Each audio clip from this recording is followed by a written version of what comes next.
Salut à tous, la team OL, Thomas M Show pour OL Fan TV. Très heureux de vous retrouver les gones pour une nouvelle vidéo.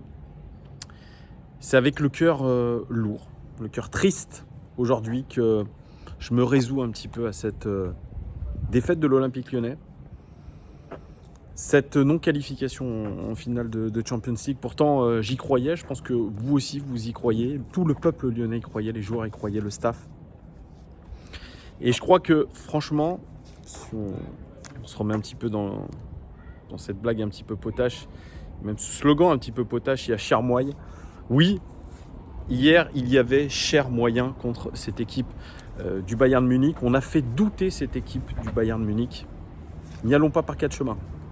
On a réalisé 20 minutes de très haut niveau. Et je vais vous dire même plus. Il y a eu franchement quelques séquences dans le match où on a eu des temps forts lyonnais incroyables, où cette équipe du Bayern Munich n'a pas été aussi dominatrice qu'elle l'a été en Bundesliga, qu'elle l'a été même très récemment contre le Bayern Munich. On nous promettait le rouleau compresseur munichois et pourtant, franchement, on peut être aujourd'hui fier de ce qu'ont fait nos Lyonnais. On peut avoir aussi de gros regrets. C'est un petit peu ça aujourd'hui aussi qui m'anime, les regrets, la salade de regrets, cette fameuse salade de regrets.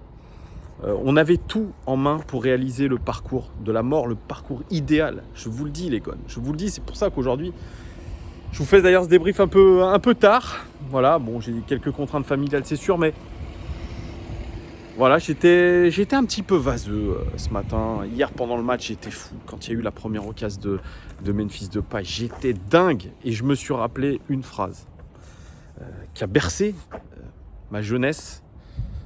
Dans les années 2000, quand l'Olympique Lyonnais était en Champions League, quand je regardais les matchs sur Canal+, et que le consultant s'appelait Aimé Jacquet, il disait quelque chose qui est encore très vrai aujourd'hui. Quand vous ratez une occasion en Ligue des Champions, c'est mort. On ne peut pas se permettre de rater une occasion en Ligue des Champions, sinon vous le payez cash. Qu'est-ce qui s'est passé hier? Occasion de fou de Memphis Depay. Il la met à côté. Occasion de fou de Karl Toko Ekambi, la met sur le poteau. Vous dominez cette équipe du Bayern en jouant exactement sur leur point faible. Exactement eux ce qu'ils ont fait contre Barça. Dans les 15 premières minutes, ils ont laissé un espace énorme derrière. Et nous, grâce à des actions construites, même pas seulement des contre-attaques, des actions construites, où on a fait du jeu, on a ressorti les ballons, eh bien on a été se créer des occasions. Et dans ces matchs-là, quand vous ne mettez pas les occasions au fond, forcément, vous avez des individualités en face qui font le taf et qui vont vous planter. C'est ce qui s'est passé avec Serge Gnabry. Ce but, il est exceptionnel de Serge Gnabry. Il a passé tout en revue notre défense et il a planté un but extraordinaire. Et c'est ça. Le Bayern Munich n'a pas montré hier une force collective. Elle a montré des individualités fortes.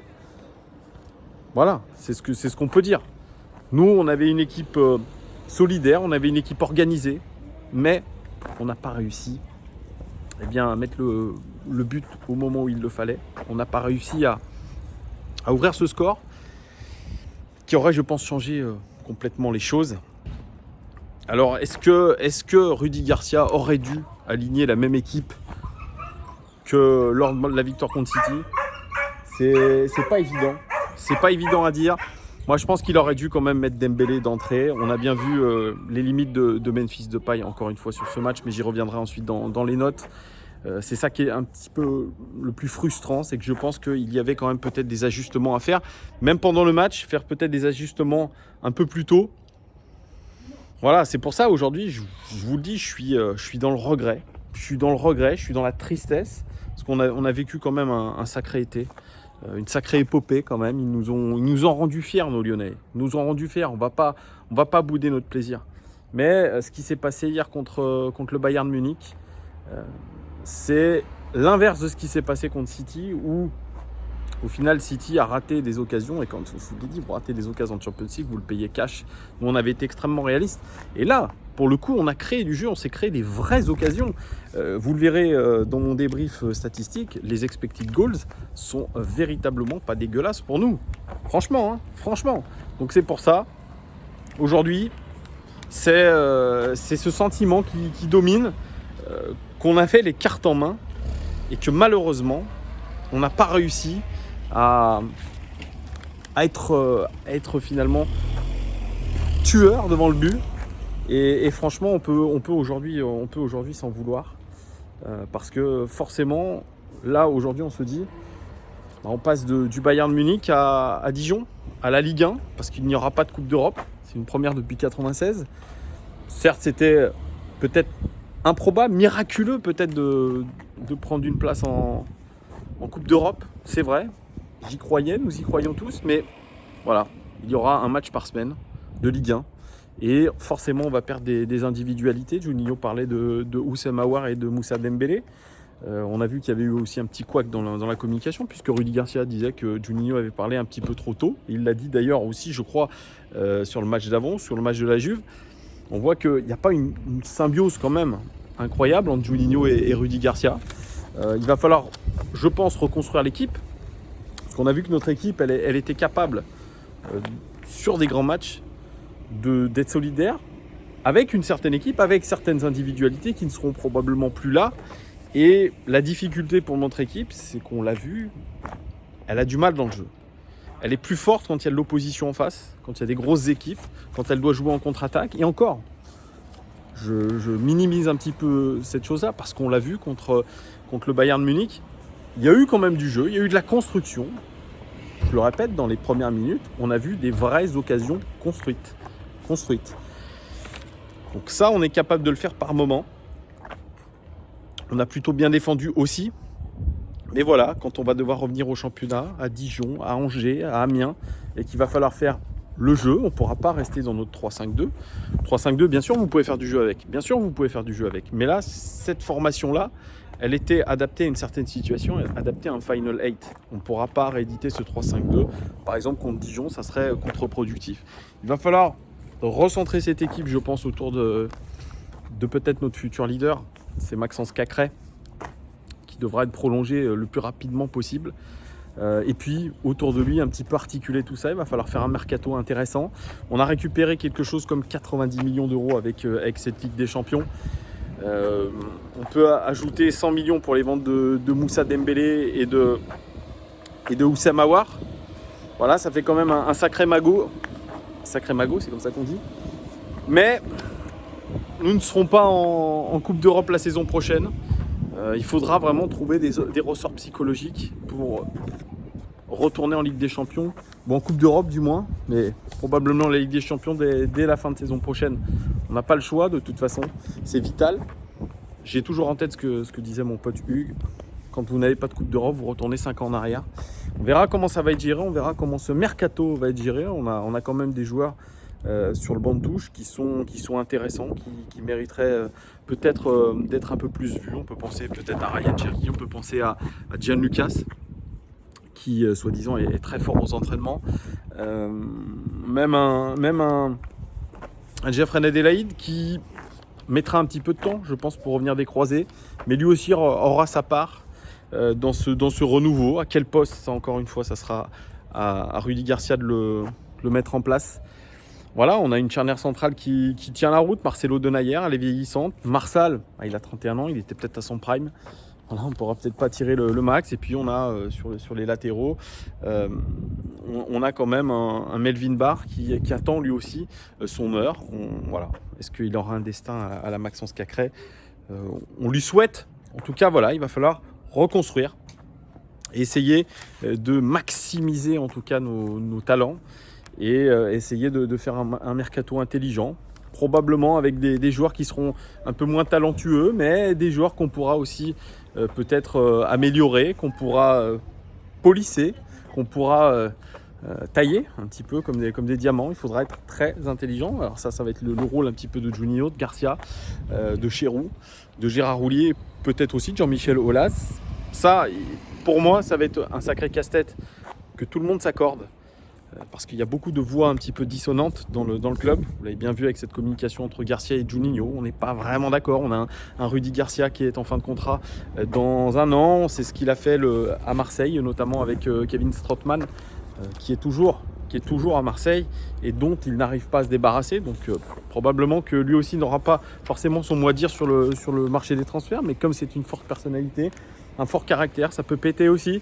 Donc vous voyez, on passe d'une émotion extrême à une autre. C'est un peu ça la vie d'un club de foot, c'est ça la vie d'un supporter. Mais cette ascenseur émotionnelle, je pense qu'il nous aura quand même fait du bien. Il nous aura fait du bien parce que franchement, on a gagné contre la Juventus, contre City. C'était des finales avant l'heure. C'était des équipes qui y allaient pour gagner.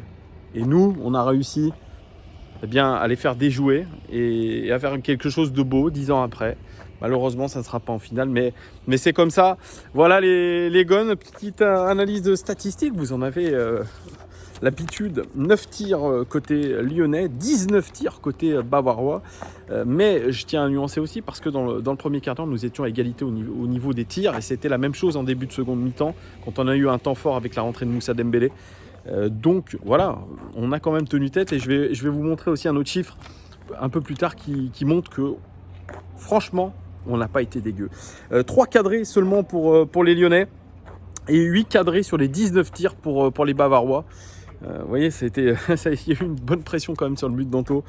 52 passes réussies dans le dernier tiers pour nous, contre 89 passes réussies dans le dernier tiers pour le Bayern.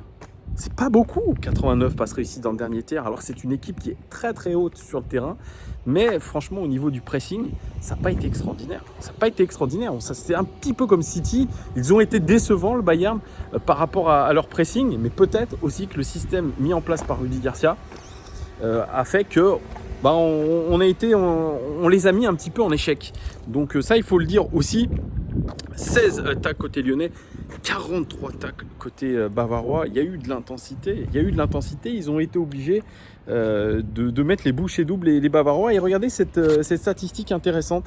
51% de possession dans le camp bavarois pour les Lyonnais. On a la supériorité dans la possession dans le camp adverse. 49% de possession dans le camp adverse pour les Bavarois. Enfin, je vous dis, on a une légère supériorité. On est quasiment à égalité. C'est exceptionnel cette statistique. Moi, je ne regarde pas la statistique qui dit 70-30 en termes de possession. Je regarde la possession dans le camp adverse. Et on a souvent dit, ouais, le Bayern, ils sont trop forts, ils vous maintiennent dans votre camp, ils vous mettent la pression dans votre... Non, c'est pas le cas, parce que nous aussi, on leur a mis la pression dans leur camp. Donc ça, il faut le dire aussi. Et au niveau des expected goals, 1,6 expected goals pour l'Olympique lyonnais, c'est bien. Et surtout que ces expected goals, je pense qu'ils sont arrivés pas mal dans le premier quart d'heure, c'est vrai. On a eu, je pense, la plupart de nos expected goals dans le premier quart d'heure. Et 2,7 pour le Bayern, quasi clinique. Ils ont marqué 3 buts, ils auraient dû quasiment en mettre 3. Voilà, c'est le Bayern Munich aussi, c'est les individualités qui font la différence. Au niveau des statistiques individuelles et des notations, Anto Lopez, il a fait une bonne partie quand même. Voilà, à part peut-être son jeu au pied qui reste perfectible. Je pensais qu'il y aurait peut-être un peu plus de progrès là-dessus. On avait vu sur les matchs précédents qu'il avait été un peu plus précis, mais le fait que l'OL ait voulu relancer court assez régulièrement, plus régulièrement que face à City, on a vu un petit peu les faiblesses de Anto Lopez. On a vu les faiblesses de notre arrière-garde techniquement quand il fallait relancer court. Donc voilà, mais sinon Anto Lopez, comme d'hab, assez rassurant dans la surface de réparation. Il a fait le job. Les buts qu'il prend, il ne peut rien, malheureusement. Voilà, il peut rien. Mais voilà, un grand Anthony Lopez en tout cas dans ce Final 8. Moi, je le défends. C'est le symbole de cet Olympique lyonnais. C'est un joueur aujourd'hui qui pourra, je pense, pas aller plus haut en termes de club. C'est quelqu'un qui va jurer fidélité à notre club et qui fera partie de notre club assez longtemps. Et donc voilà, ça sera déjà un très beau palmarès pour lui. En tout cas, c'est quelqu'un que j'apprécie énormément, que tous les supporters apprécient. Donc voilà, je lui mets la note de 7 sur 10. Marcelo qui a fait aussi un Final 8 impressionnant en termes de performance. Voilà, il a aujourd'hui 33 ans. C'est un joueur, je pense qu'on ne nous vendra pas. Peut-être qu'on va le garder jusqu'à la fin de son contrat. Marcelo qui a fait un bon match aussi. 3 interceptions records du match et 4 dégagements. Il a été solide dans les duels. Très bien muselé, notamment Lewandowski. Après, bien sûr, sur ce fameux rush de Gnabry, voilà, il est un petit peu attentiste comme tout le monde. Mais voilà, Marcelo a fait une très bonne prestation hier. Je lui mets la note de 7 sur 10. Je suis un peu chauvin, je note un peu. Voilà, c'est pour les remercier aussi nos Lyonnais. Denayer, 5 ballons récupérés, 7 dégagements, record du match, tout simplement pour un Denayer. Peut-être un poil, je dirais un poil fautif sur le but de Gnabry, parce qu'il le voit partir de très loin, Serge Gnabry, et il aurait dû aller couper la trajectoire du joueur. Il ne l'a pas fait, il a été assez attentiste. Mais globalement, lui aussi fait une bonne rencontre, notamment au niveau des relances. Toujours stable. Un joueur sur qui on peut compter aussi, Denayer. J'espère qu'il restera à l'Olympique Lyonnais. En tout cas, il n'y a pas de rumeur de départ pour lui, mais voilà, lui aussi il fait un très gros final 8. Il fait même un super final 8. Il faut le dire, quand les choses sont telles qu'elles sont, il a fait un super final 8. Et lui aussi, je lui mets la note de 7 sur 10. Marsal, un cran en dessous quand même de ses prestations précédentes. Un cran en dessous. C'est vrai qu'il n'a pas été aussi à l'aise que sur les rencontres précédentes. Voilà, il a fait des erreurs. Je pense qu'il n'a pas été assez dominateur. Il s'est laissé avoir aussi sur le but de Gnabry. Donc une performance moyenne, 3 interceptions record du match pour lui, 5 dégagements tout de même. Mais globalement, une vision, ce que j'ai sur une vision assez d'ensemble, un peu moins bon. Marsal qui est retombé un petit peu dans son niveau qui est le sien, pour un joueur qui est ni un bon latéral, ni un très très bon défenseur central. C'est un peu entre les deux, il a 31 ans lui aussi. Quel est son avenir? J'en sais rien. Moi, je le vois toujours du côté de Lyon. Voilà, mais voilà, il faudrait y réfléchir aussi. Mais quand même, il aura fait un bon Final 8. Il aurait été valeureux. Ça aurait été un bon soldat. Désolé, je transpire, mais il fait très chaud encore une fois. Pour Marsal, que je note 5 sur 10. Léo Dubois, c'est la vraie déception. Vraiment de ce Final 8. Même une vraie déception des derniers mois. Pour un joueur qui semble avoir atteint ses limites. Et ça fait peur aussi dans le cadre d'une qualification en Coupe d'Europe pour lui. En Coupe d'Europe, pardon, dans le cadre de l'Euro, pardon, je dis n'importe quoi, dans le cadre de l'Euro, en équipe de France. Voilà, un Léo Dubois qui n'a jamais été en mesure d'apporter quelque chose offensivement ni défensivement. Il paraît trop frêle, trop peu intense physiquement. Ouais, peu d'intensité pour lui, beaucoup de fautes techniques, pas assez sûr avec le ballon, 0 centre réussi sur 3. Pour Léo Dubois, c'est peu. 2 dribbles réussis sur 4 tentés, puis c'est tout. Pour un joueur vraiment qui était décevant. Franchement, qui était décevant. Et bon, après, Kenny Tété, vous allez me dire, il n'a pas changé beaucoup de choses quand il est rentré. Mais voilà, nos pistons n'ont pas été à la hauteur ce soir, enfin hier soir plutôt. Et il faut le dire, Léo Dubois, c'est une vraie déception pour un joueur que je note 4 sur 10. Maxwell Cornet, héros contre City, un centre réussi sur 2 interceptions, 4 fautes commises, record du match pour un joueur qui était dépassé, lui aussi dépassé. De temps en temps, il était un petit peu trop haut, un petit peu trop bas. Il n'a jamais pesé sur ce match-là. Vraiment, on a eu les pires difficultés du monde avec nos pistons. Ils n'ont pas été au niveau. Et c'est peut-être aussi pour ça qu'on n'a pas gagné le match. Qu'on aurait dû avoir des côtés très forts, et ça n'a pas été le cas. Maxwell Cornet, je pense que physiquement, il est un peu dans le dur aussi, parce qu'il a quand même fait une grosse compète, il a tout donné. Et ça, on doit lui rendre hommage aussi, on l'a beaucoup critiqué, mais lui aussi, voilà, il a un plafond technique, il a un plafond physique aussi. Voilà, peut-être qu'il aurait fallu changer les choses, je ne sais pas. Voilà, c'est ma grosse question. Maxwell Cornet, je note à 5 sur 10. Bruno Guimaraes, grosse déception de ce Final 8. Même déception de ces matchs officiels de compétition pour lui. Alors, beaucoup m'ont dit, ouais, t'es sévère à Guimaraes, travail de l'ombre contre City, etc. Les gars, je pense qu'il faut pas se leurrer, il ne faut pas se voiler la face. Je pense que Guimaraes a d'énormes difficultés aujourd'hui au niveau de l'intensité. C'est très compliqué pour lui au niveau de l'intensité. C'est pas la même intensité qu'au Brésil. Il a un souci d'adaptation. C'est un joueur qui nous a fait du bien quand il est arrivé, parce qu'il avait quelqu'un derrière qui faisait le boulot de chien, de l'ombre. Ça, c'est le vrai boulot de l'ombre. C'était Lucas Touzard, et qui lui permettait surtout de mettre le tempo en place, comme un Regista. Je pense que c'est un joueur qui a besoin d'un tempo. C'est lui qui a besoin d'instaurer un tempo. C'est lui qui a besoin de toucher souvent le ballon, d'avoir ce sentiment un petit peu que le jeu passe par lui. Hier, je crois que dans la première demi-heure, c'était 17 ballons touchés, c'est très peu. Le jeu sans ballon, il est compliqué pour lui. Il est compliqué parce qu'il a du mal à, je pense, interpréter ce qui se passe autour de lui, notamment les joueurs qui viennent le presser. Il a du mal à anticiper, il a du mal à se sortir de cette pression. Et on a vu un petit peu ses faiblesses. Lui aussi va avoir beaucoup de travail. Voilà, je vois beaucoup de supporters qui disaient que c'était déjà le meilleur milieu de Ligue 1, etc.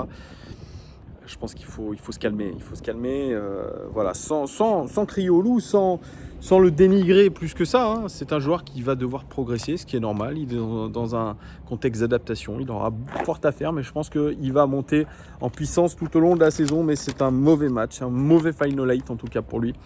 Je le note 4 sur 10. Oussem Aouar, joueur peut-être le plus régulier de l'Olympique Lyonnais sur ce final 8. La vraie star de l'Olympique Lyonnais, le joueur en forme, l'impact player, 2 passes clés pour lui, record côté lyonnais dans ce match. 4 dribbles réussis sur 8 tentés. Pas maximum de réussite, mais c'est quand même le record du match. 9 ballons récupérés, record du match et 3 fautes pour un joueur au four et au moulin. Alors il a eu plus de difficultés que face à City, c'est vrai. Je pense que les joueurs du Bayern l'ont un petit peu coincé, mais balle au pied quand il a senti que finalement il devait prendre ses responsabilités, faire des actions tranchantes, verticales, et bien il a été là. Il a pris le ballon et puis sa capacité de dribble est énorme. Il aurait dû avoir une passe décisive parce qu'il l'aurait mérité. Mais franchement, chapeau bas pour un joueur qui a progressé et que je critiquais pour le fait qu'il n'était pas assez régulier. Mais sur ces matchs du Final 8, même sur la finale contre le Paris Saint-Germain en Coupe de la Ligue, il a montré qu'il était capable de répéter les efforts et d'être surtout décisif. C'est un vrai leader, c'est un garçon qui va nous manquer parce que probablement les gones qu'il va partir. Oussem Aouar, c'est une valeur marchande à peu près de 65 millions d'euros, hein, on va pas se mentir, on va pas cracher là-dessus. C'était probablement son dernier match avec l'Olympique Lyonnais. Il faudra le remplacer, ce joueur comme Aouar. Est-ce qu'on va trouver un joueur aussi talentueux? Ça, je doute. Mais en tout cas, lui, il fait partie de ceux que je pense qui vont énormément progresser à l'étranger, qui vont prendre du coffre et qui va devenir un joueur français majeur, international, dans les prochaines saisons. C'est écrit, en tout cas, le Final 8 a été une formidable pub pour lui. Je lui mets la note de 8 sur 10. Un autre qui aura éclaboussé de son talent le Final 8 et cet Olympique Lyonnais, eh bien c'est Maxence Cacré, véritable leader technique de cette équipe qui fait encore une prestation de très haut niveau. Il a un volume de jeu, un coffre, une énergie, une détermination sans faille pour un joueur de 20 ans. On l'avait dit, je crois que finalement on a trouvé le bon timing pour le lancer. Une passe clé pour lui, et quelle passe clé! C'est lui qui lance Memphis Depay dans la profondeur. Il récupère le ballon, il a ce coup d'œil, clac, il le met en profondeur. C'est absolument majestueux la manière dont Maxence Cacré a effectué tout ça. Une passe clé pour lui, 2 tacles réussis, 2 fautes. C'est peut-être des statistiques qui sont peut-être un peu en dessous du match contre City, mais qu'est-ce qu'il est important dans ce collectif lyonnais, qu'est-ce qu'il est important dans l'impact qu'il met, dans tout ce qu'il fait. Voilà, tout passe par lui et voilà, c'est peut-être le joueur sur qui on doit se baser sur l'avenir, c'est peut-être le futur capitaine de l'Olympique Lyonnais.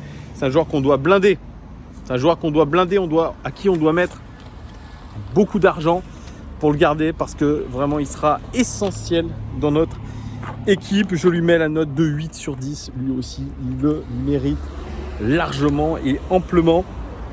Karl Toko Ekambi. Alors Karl Toko Ekambi, franchement, il m'a un petit peu déçu. Pour pas vous mentir, il m'a un peu déçu sur ce qu'il a raté, mais je pense que c'était la meilleure option pour nous pour prendre cette profondeur. Il a montré dans ce Final 8 qu'il était peut-être le seul joueur de l'Olympique Lyonnais à être capable de partir en profondeur, de prendre cette profondeur. Malheureusement, il a montré ses limites techniques. C'est un joueur qui court bien, qui sent bien les choses, mais aujourd'hui, voilà, c'est sa limite technique un petit peu qui nous a fait du mal, mais en début de match quand même, on doit lui faire quelque chose. Si on n'a pas vu Alphonso Davies, c'est un petit peu grâce à lui parce qu'il a été souvent coupé les lignes de passe entre Alaba et Alphonso Davies. Ça, on l'a pas trop vu, mais franchement, c'est grâce à lui aussi parce qu'il a été très discipliné tactiquement. malheureusement, fait un poteau, et puis voilà. C'était l'un des seuls, je pense, à pouvoir prendre cette profondeur. On aurait pu prendre Maxwell Cornet, peut-être Bertrand Traoré, mais Bertrand Traoré, je pense qu'il a été blacklisté. Voilà, mais en tout cas, c'est un des rares joueurs dans cette équipe à pouvoir prendre la profondeur. Donc Karl Toko Ekambi, 2 dribbles réussis sur 5 tentés. Voilà, c'est un peu moyen. Mais je lui mets quand même, pour ce qu'il a apporté, je lui mets la note de 7 sur 10. Voilà, quand même. Memphis Depay, grosse déception aussi de ce Final 8, du retour à la compétition de l'Olympique Lyonnais. C'est un joueur qui n'a pas récupéré des croisés, très sincèrement. Alors qu'il avait fait, je pense, beaucoup de marketing autour de son retour de blessure, du fait qu'il était en avance sur les temps. C'est pas un surhomme. Il y aurait eu l'Euro, il aurait été autant en difficulté pendant l'Euro. Donc je pense que voilà, il faut faire preuve d'humilité. Il n'était pas dedans. La première occasion qu'il a, alors on me dit ouais, Neuer, il joue bien le coup.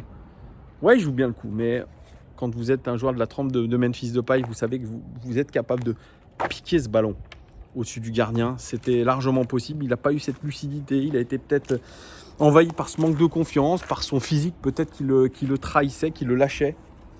Donc voilà, Memphis Depay, décevant globalement. Un centre réussi sur 3, record côté lyonnais dans ce match et 2 fautes subies. Record côté lyonnais dans ce match, mais beaucoup de déception. On dit qu'il a même pleuré au retour en bus. Peut-être que c'était son dernier match. Moi, je lui conseille en tout cas de rester à l'Olympique Lyonnais pour une saison de transition. Voilà, il va partir à l'étranger, je pense, et se mettre en difficulté. J'espère qu'il aura la lucidité de se dire ça. Il faut qu'il revienne à 100%, mais en tout cas, je ne l'aurais pas mis titulaire. C'est peut-être l'erreur aussi de Rudy Garcia. On a bien vu que quand Moussa Dembélé est rentré, il y a eu plus de profondeur, plus d'abattage. On a vu un Olympique Lyonnais un petit peu régénéré aussi pour un Moussa Dembélé qui a réussi 3 dribbles sur 3 quand même. Voilà, donc c'est peut-être l'erreur aussi de Rudy Garcia de ne pas avoir mis Dembélé d'entrée. Voilà, c'est ce qu'on peut se dire aujourd'hui. Memphis Depay, je lui mets la note de 4 sur 10. Voilà. Puis, je ne noterai pas la rentrée de Thiago Mendes qui était fantomatique. Lui, pourtant, qu'on disait « Ah putain, on a retrouvé Thiago Mendes en phase de préparation ». Non, Thiago Mendes, il n'a rien apporté. Il était lent, nonchalant. Je pense que Thiago Mendes, il faut pas insister avec lui, il n'a rien apporté. Voilà, il faut pas se mentir. Jeffrey Adelaide, je l'ai pas trop vu non plus, il n'a rien apporté. Kenny Tété, rien apporté non plus. Et puis Ryan Cherki, décevant aussi son entrée. Alors bon, il a fait un petit dribble sur Alphonso Davies, voilà. Et puis ce que j'ai pas trop aimé, c'est cette attitude quand on est à la 80e minute, mené 2-0, quand Garcia demande au bloc de remonter. Et bien sûr, vous avez un starter, vous avez un mec devant qui doit aller au pressing du gardien, Manuel Neuer, mais c'est Cherki. Mais Cherki, il y a été, non pas en accélérant, en se donnant corps et âme, il y a été en trottinant. Et ça, en termes d'état d'esprit, je trouve ça très moyen, surtout que quand ça fait 5 minutes que vous êtes rentré. Voilà, pour moi, c'est un peu moyen. Pareil, Cherki, il a que 17 ans. Il a un contrat en or à l'Olympique Lyonnais. On en fait les caisses. On en fait beaucoup autour de lui. Et bien sûr, lui aussi, même à seulement 17 ans, eh bien, il aura beaucoup d'attentes autour de lui la saison prochaine. Ça sera peut-être une année où il devra progresser. Peut-être aussi progresser dans la détermination. Voilà ce que je pouvais vous dire pour ce match de demi-finale qui restera bien sûr un extraordinaire souvenir au niveau émotionnel. Ce parcours en Final 8 sur cette année qui est très, très bizarre, mais évidemment beaucoup de déceptions. Beaucoup de déceptions. Place maintenant au Mercato, place à la Ligue 1 surtout. Retour au championnat, là, il va falloir se trouver dans un autre contexte. On aura le temps d'en reparler. Merci en tout cas les gars de me suivre de plus en plus nombreux, ça me fait vraiment plaisir. L'aventure continue bien sûr sur cette chaîne grâce à vous. Il y aura une interview qui va suivre, celle de Édouard Jay, le journaliste de RMC. Une interview passionnante, vraiment, je vous la conseille. Je la mettrai, je pense, en ligne demain matin. Donc voilà, c'est grâce à Hugo. Merci beaucoup Hugo d'avoir permis de faire cette interview, vraiment très cool. Merci à toi Hugo, t'es au top. Mettez un like si vous avez apprécié, ça c'est très important pour l'algorithme. Abonnez-vous si vous n'êtes pas abonné, puis partagez sur votre réseau. Bien sûr, dites-moi tout ce que vous pensez en commentaire. Lâchez-vous comme d'habitude dans le respect, bien évidemment. À très bientôt les gones. Ciao!